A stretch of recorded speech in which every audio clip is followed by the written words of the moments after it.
Hey Josh, hey, congratulations for Fortress Sniper Eye. Thanks, man. Great to meet you.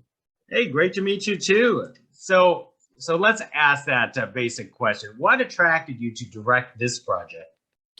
I loved the combination in the screenplay of the character development and the drama of the setup of the story with the sort of exciting sort of genre action sequences that I think people are going to love. It was that melding and combination of those dimensions that immediately attracted me to it.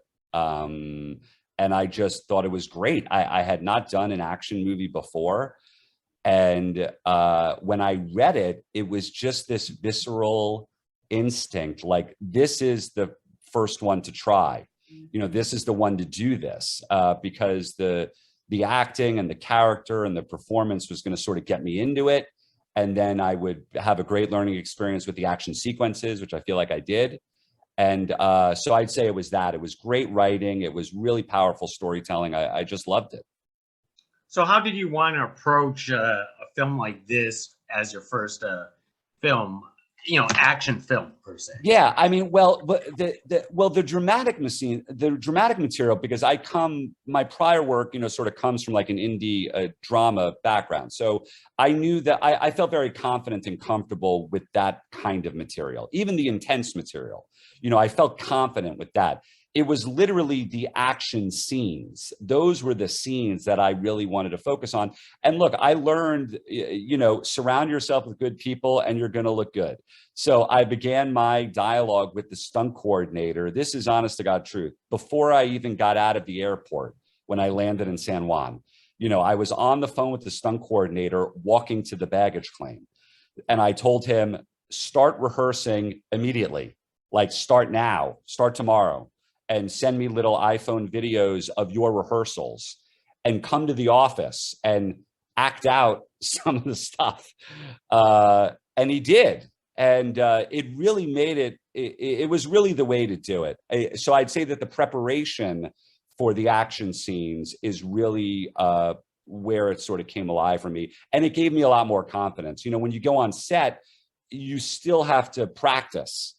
It still takes time.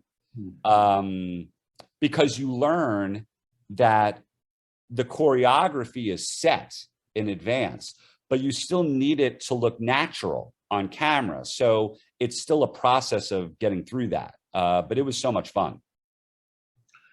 How did you want to take the reins from James Colin, who directed the first film, which I also talked with him and seen the first film?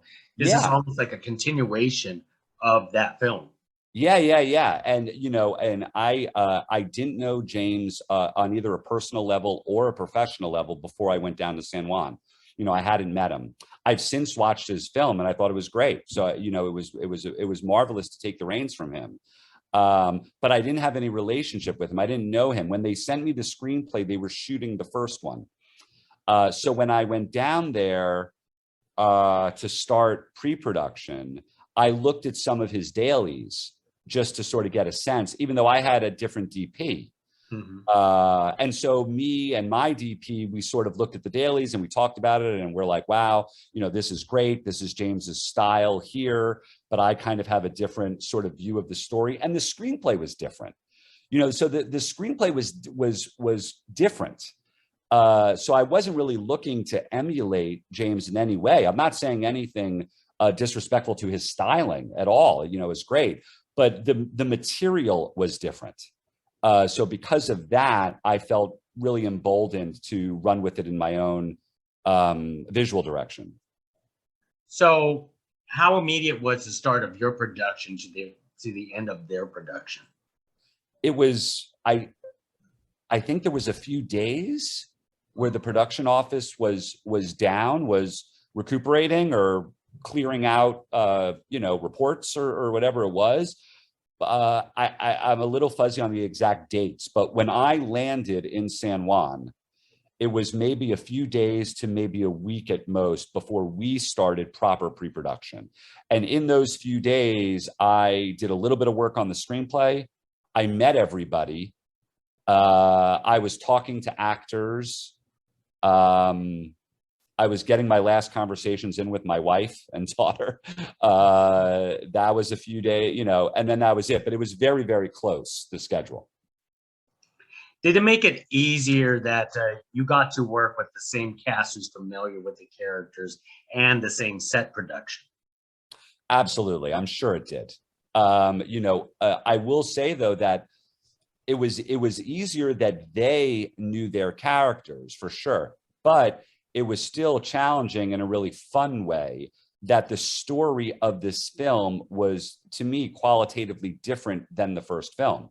So the characters, mainly Chad and Jesse and Kate, Kelly Grayson, knew, and Mike Ciro, who does, to me, an unbelievable job playing Ken Blaine.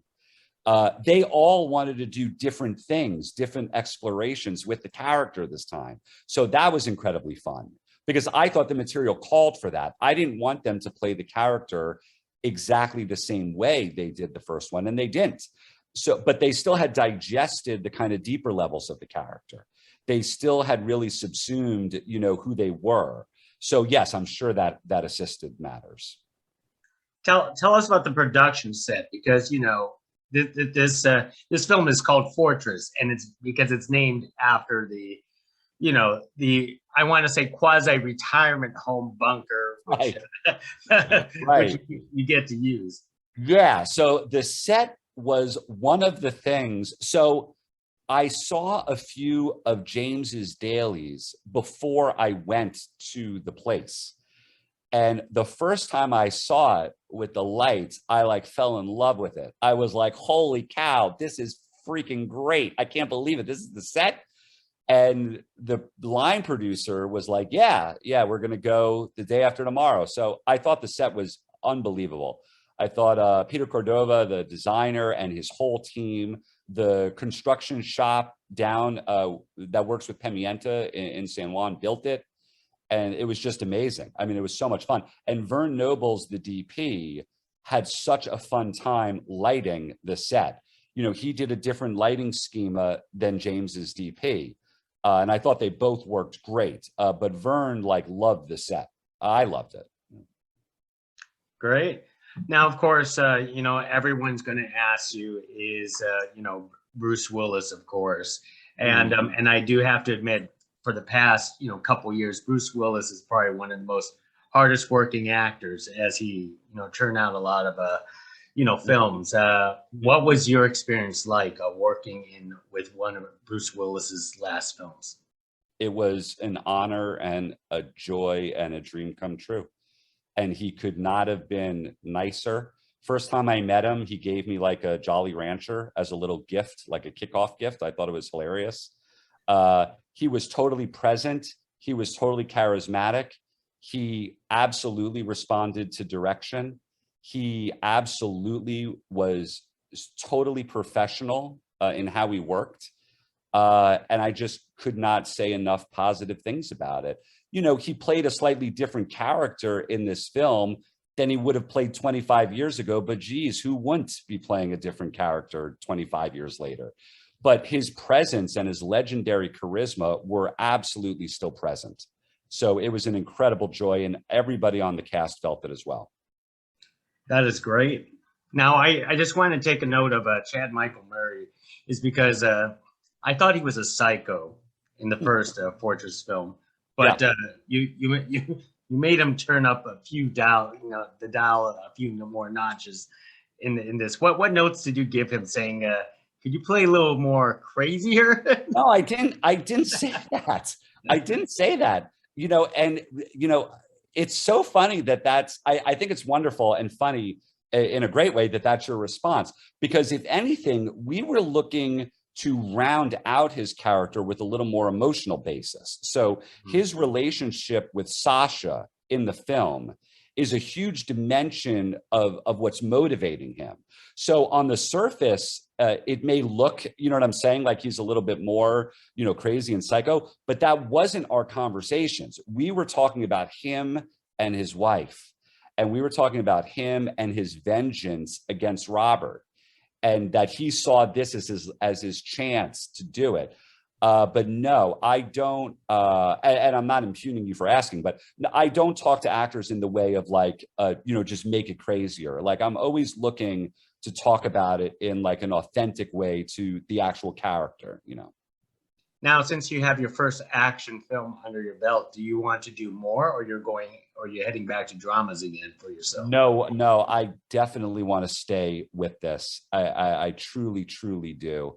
I know it may sound a little bit opportunist, but it was so much fun really doing the action scenes, the fight scenes in this movie.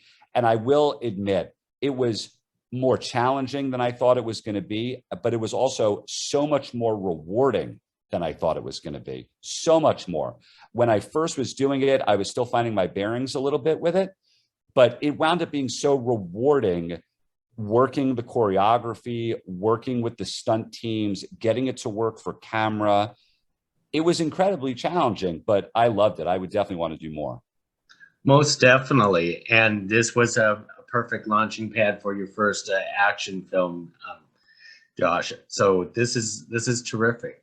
Anyways, hey, thank you for this conversation for Thank you, man. Sniper Eye, and I look forward to some more of your movies down the road. Thanks a lot, man. Great talking to you. Hey, thank you. Appreciate it. Bye now.